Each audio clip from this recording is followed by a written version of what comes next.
नमस्कार साथियों, स्वागत करता हूं आपका हमारे सक्सेसफुल स्टडी यूट्यूब चैनल में। और अभिज्ञान शाकुंतलम हमने प्रारंभ से पढ़ना और पढ़ाना शुरू कर दिया है, जिसमें कल हमने पहले अंक की पहली कक्षा देखी थी और आज पहले ही अंक की हमारी दूसरी कक्षा होने वाली है। कल जो हमने विषय वस्तु देखी थी, हमने देख लिया था कि सूत्रधार ने नटी से कह दिया है कि भले ही तुम्हें लगता है कि मैंने इस विषय का, इस नाटक का सैकड़ों बार अभ्यास किया है, तो कोई भी मेरे ऊपर हंसी नहीं करेगा। लेकिन सत्य बात तो यह है कि वास्तव में जब तक विद्वान लोग संतुष्ट नहीं हो जाते, सभा में बैठे गुणी लोग प्रसन्न नहीं हो जाते, तब तक बड़े से बड़े प्रशिक्षित लोगों का मन भी अपने विषय में संदेह की ओर लगा रहता है। और ये बात हमारे साथ भी प्रत्यक्ष घटित होती हुई देखी जाती है। तो अब आगे देखते हैं कि नटी अब क्या कहती है इस बात के ऊपर। नटी कहती है कि आर्य एवं एतत्, अर्थात आर्य ऐसा ही है। मतलब आप जैसा कह रहे हैं कि जब तक विद्वान लोग संतुष्ट नहीं हो जाते, तब तक मन में संदेह बना रहता है। तो जो आप कह रहे हैं वो एकदम सही है। एवं एतत् अर्थात ऐसा ही है। अनंतर करणीयम आर्य आज्ञापयतु, अर्थात अनंतर करणीयम आर्य अर्थात आप तो अब इसके बाद करने योग्य कार्य क्या है। अनंतर अर्थात इसके बाद, करणीयम अर्थात करने योग्य कार्य, या जिसे करना चाहिए, जो कार्य करना चाहिए उसकी आज्ञा दें। सीधी बात कि आपने जैसा कहा वो एकदम ठीक है। अब हमें आगे क्या करना है, अब आप कृपया उस विषय में अवगत कराइए। ठीक है ना। हिंदी अनुवाद क्या है? आर्य ऐसा ही है। अब आगे किए जाने वाले कार्य की आप आज्ञा करें, अर्थात आगे क्या करना है वो आप हमें बताइए।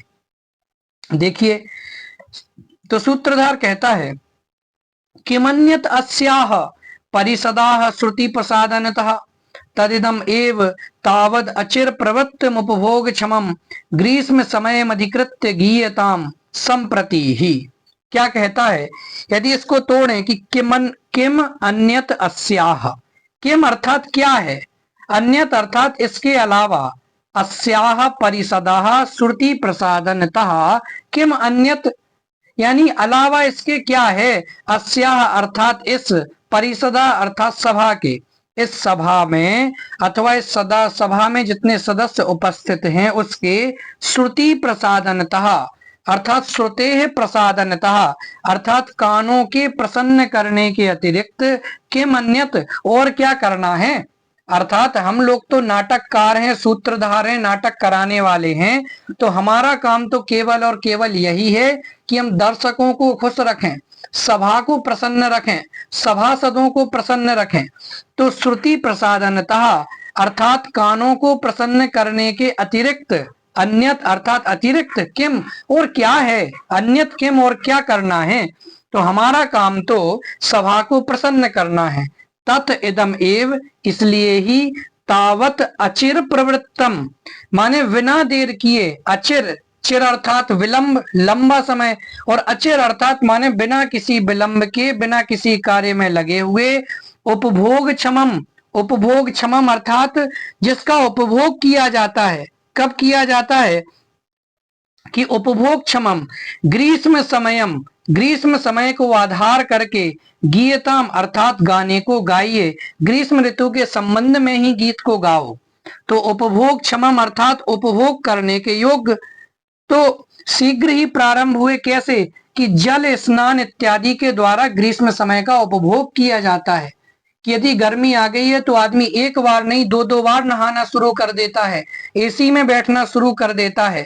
तो उपभोग करने के योग्य इस ग्रीष्म ऋतु के विषय में ही गाओ, ऐसा कहा जा रहा है। एक बार फिर से देख लेते हैं।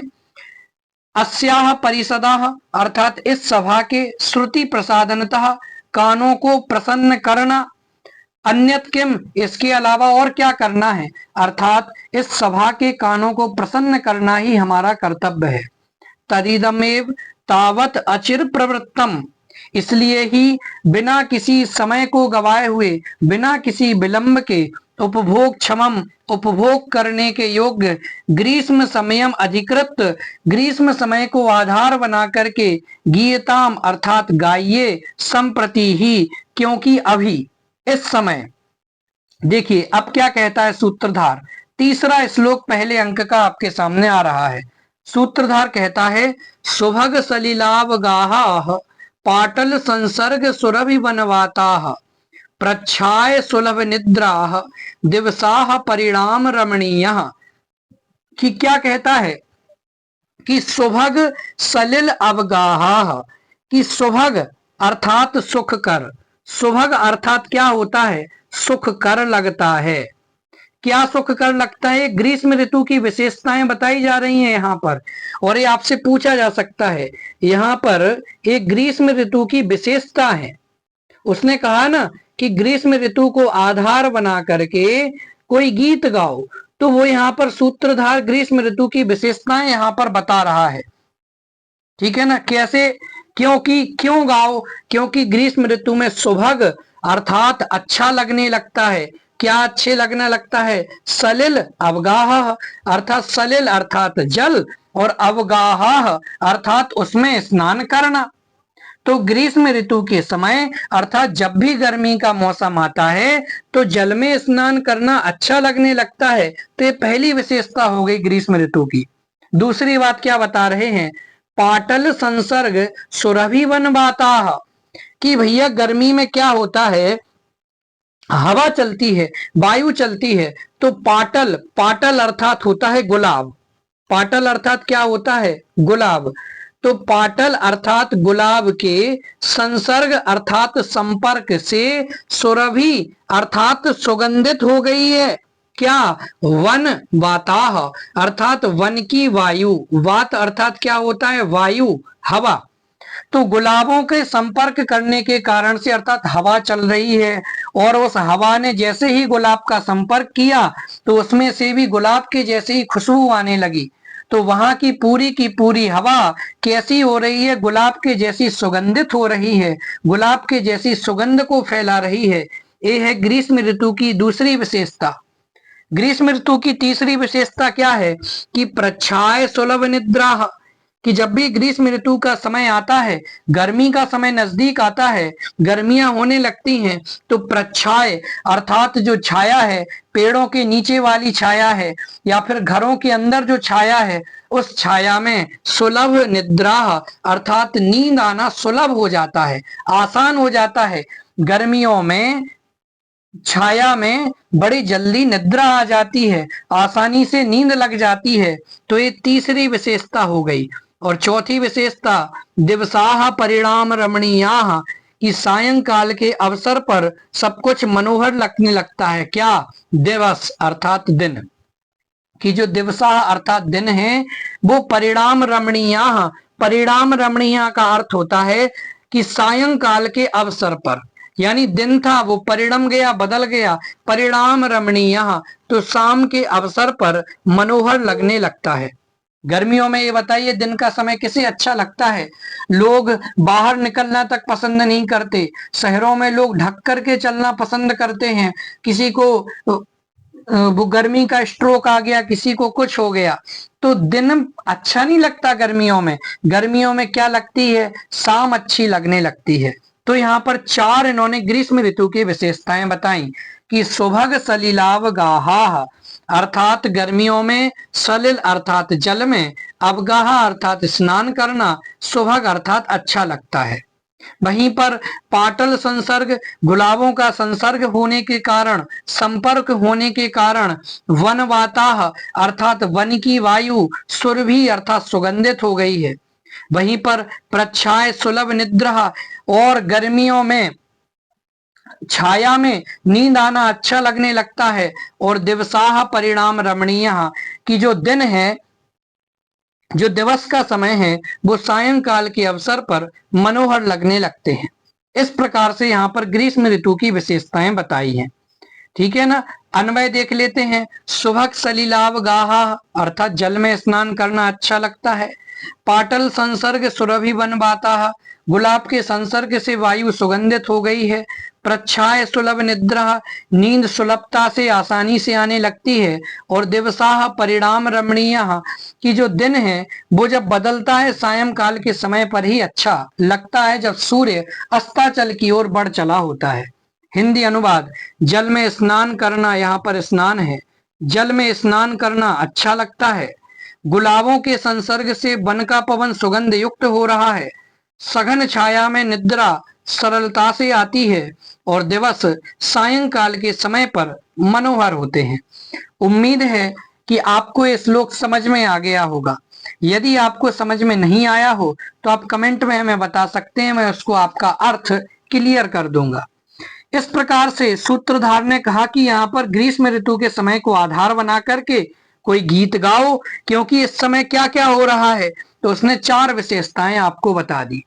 तो जब इसने श्लोक सुनाया तो नटीवी तथा, अर्थात उसी प्रकार से, माने जैसा आप कह रहे हैं वैसा ही मैं कर रही हूं, इति गायति, ऐसा कह करके गाने लगती है। तो जैसा आप कर रहे हैं वैसा ही मैं कर रही हूं, ऐसा कहकर गाती है। क्या गाती है? अब देखिए, वो पिछला श्लोक सूत्रधार ने गाया था और ये वाला श्लोक नटी गा रही है। आर्या छंद में ही है। ईस दीस चुंबितानी भ्रमरई सुकुमार केसर सिखानी, अवतंस यंति दयमाना प्रमदाह श्रीस कुसुमानी। कि क्या कह रही है? देखिए, ईसत ईसत चुंबितानी, ईसत ईसत अर्थात थोड़ा थोड़ा, कुछ कुछ, ईसत ईसत अर्थात थोड़ा थोड़ा, कुछ कुछ, भ्रमरही भ्रमरों के द्वारा, चुंबितानी अर्थात चूमे गए, चुंबन किए गए, भ्रमरई अर्थात भौरों के द्वारा, सुकुमार केसर सिखानी, सुकुमार अर्थात अत्यंत कोमल, सुकुमार अर्थात अत्यंत कोमल, श्री केसर सिखानी, केसर की शिखाओं से युक्त, ठीक है ना। क्या है? केसर की शिखाओं से युक्त, शिरीष कुसुमानी, शिरीष के फूलों को, अवतंसयंती अर्थात, अवतंसयंती अर्थात कान का आभूषण बना रही हैं। इसका अर्थ क्या होगा अवतंसयंती का? इसका अर्थ हो जाएगा कि कान का आभूषण बना रही हैं। जो शब्द कठिन है उसके अर्थ को लिख रहा हूं, आप नोट कर लीजिए। कान का आभूषण बना रही हैं। चलिए देखिए क्या कहा कि वो कौन बना रही हैं? दयमाना अर्थात दया से युक्त, अर्थात दया खा करके, कौन? प्रमदाह अर्थात मद से युक्त युवतियां। क्या? मद से युक्त युवतियां दया के कारण से, ठीक है ना, दया के कारण से क्या कर रही हैं? भ्रमरों, भ्रमरई अर्थात भौरों के द्वारा, ईसत ईसत चुंबितानी, कुछ कुछ चूमे गए, सुकुमार केसर सिखानी, अत्यंत कोमल केसर की शिखाओं से युक्त, शिरीष कुसुमानी अर्थात शिरीष के फूलों को, अवतंसयंती अर्थात कान का आभूषण बना रही हैं। तो यहाँ पर देखिए दयमाना है, ये जो पद दिया गया है एक व्यंजक पद है। इसके माध्यम से बताया गया कि मद से युक्त होती हुई भी, अर्थात घमंड से युक्त होती हुई, किस कारण से? तो देखिए मद क्या है कि सौभाग्य, यौवन आदि के घमंड से उत्पन्न जो मनोविकार होता है उसको मद कहा जाता है। तो इन युवतियों में जो जवानी के जोश में अभी हैं, तो उनमें तो सौभाग्य भी है, यौवन भी है, तो उनमें घमंड है। लेकिन घमंड होने के बावजूद भी वो थोड़ी बहुत दया करके भ्रमरों के द्वारा जिन केसर की शिखाओं से युक्त शिरीष के फूलों को चूम लिया गया है, कुछ को चूमा गया है, तो उसको क्या कर रही हैं? उसको अपने कान का आभूषण बना रही हैं। तो इससे क्या हुआ कि शिरीष के फूलों को एक ओर तो उनके आभूषण होने का गौरव मिल रहा है और दूसरी ओर वे अनायास ही उन प्रमदाओं के कपोलों का अर्थात गालों का चुंबन कर रहे हैं, जो कि साधारण जनों के लिए अत्यंत दुर्लभ बात है। ठीक है ना। चलिए इस प्रकार से अर्थ था। अन्वय के माध्यम से देख लेते हैं। दयमानाः अर्थात दया से युक्त, अर्थ क्लियर है। प्रमदाः अर्थात दया के कारण, प्रमदाः अर्थात युवतियां, भ्रमरई अर्थात भौरों के द्वारा। ईसद ईसत को जब अलग अलग करेंगे तो ये हो जाएगा ईसत प्लस ईसत, जस्ट संधि है, ईसत प्लस ईसत, ईसद ईसत, यानी थोड़े थोड़े। चुंबितानी अर्थात चूमे गए। सुकुमार केसर शिखानी, कोमल केसर की शिखाओं से युक्त। शिरीष कुसुमानी, शिरीष के फूलों को। अवतंसयंती अर्थात कानों का आभूषण बना रही हैं। इस प्रकार से इसका सामान्य अर्थ था। आगे देखते हैं हिंदी अनुवाद क्या है कि दया से युक्त युवतियां भौरों के द्वारा कुछ कुछ स्पर्श किए गए चुंबित कोमल केसर के अग्रभाग वाले शिरीष के फूलों को अपने कान का आभूषण बना रही हैं। इस प्रकार से चौथा श्लोक था। चलिए अब बढ़ते हैं हम पांचवें श्लोक की तरफ। उसके पहले जो कुछ सूत्रधार ने इस गीत को सुनने के बाद क्या कहा, तो सूत्रधार ने कहा आर्ये अर्थात हे नटी, साधु गीतम, तुमने अच्छा गाया है, उत्तम गाया है, बहुत सुंदर गाया है। अहो अर्थात आश्चर्य है।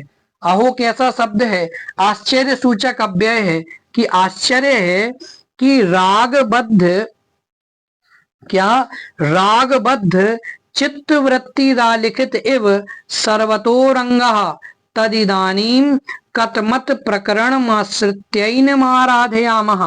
कि क्या कह रहे हैं, आर्ये साधु गीतम, तुमने बहुत अच्छा गाया है।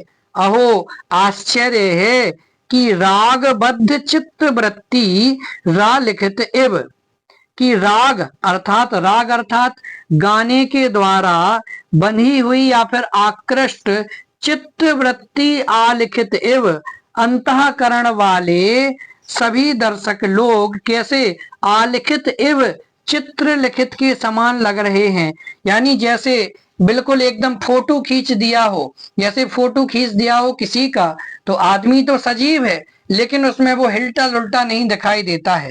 ऐसे ही तुमने जो अभी गाना गाया है उसको देख करके इतना आश्चर्य हो रहा है कि लोगों को इतना वो गाना पसंद आया है कि वो एक जगह चित्र आलिखित से होकर के बैठ गए हैं, जैसे किसी ने फोटो खींच करके फोटो वहां पर रख दी हो।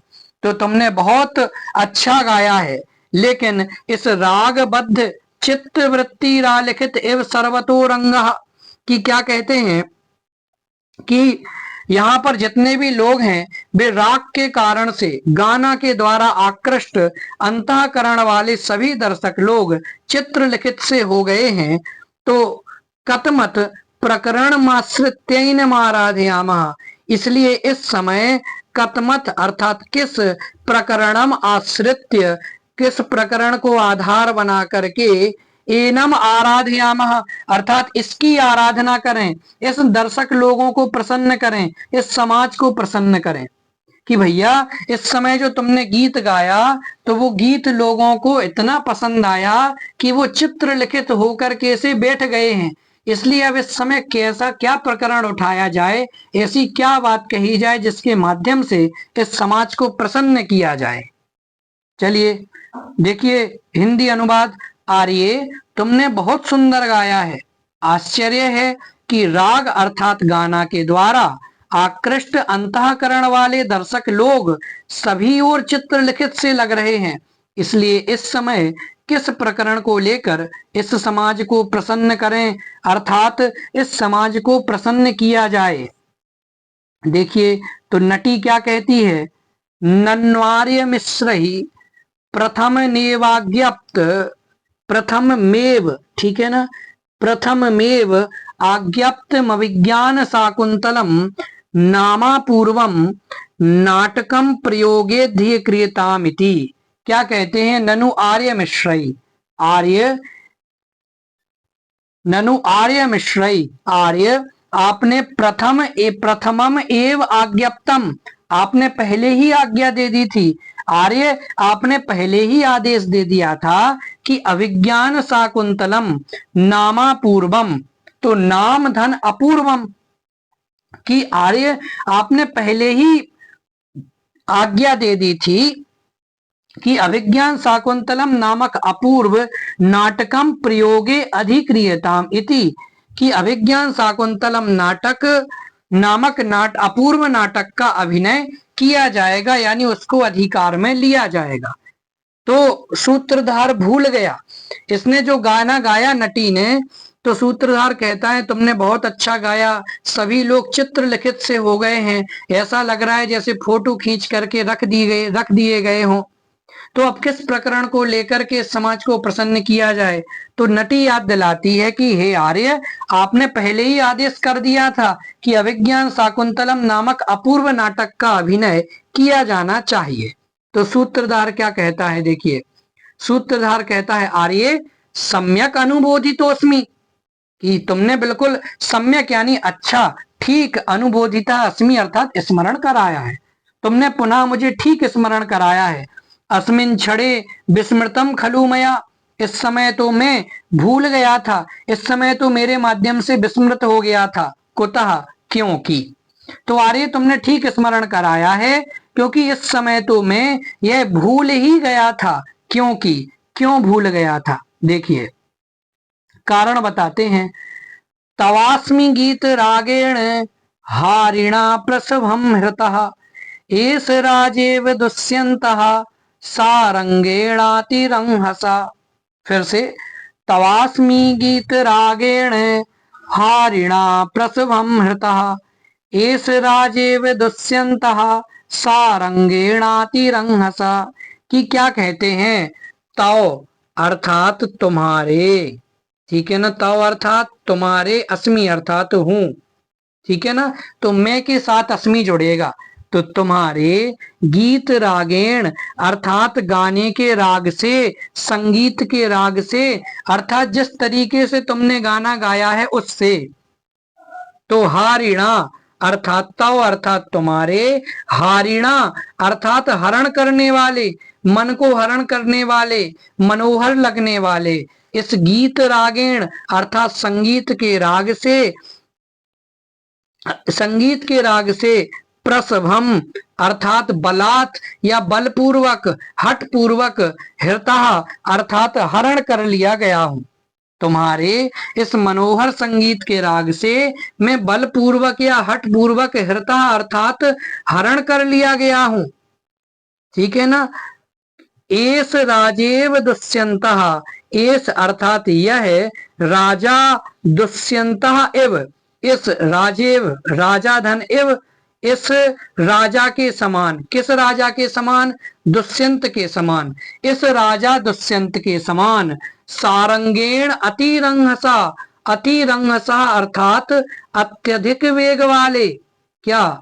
अत्यधिक वेग वाले, अत्यधिक तेज चलने वाले, अत्यधिक तेज चाल वाले, सारंगेण अर्थात मृग से, कि जैसे तुमने ये गाना गाया है, तो तब अर्थात तुम्हारे, हारिणा अर्थात मनोहर, गीत रागेण अर्थात संगीत के राग से, प्रसभम अर्थात बलात् या हठ पूर्वक, हृता अर्थात हरण कर लिया गया हूं।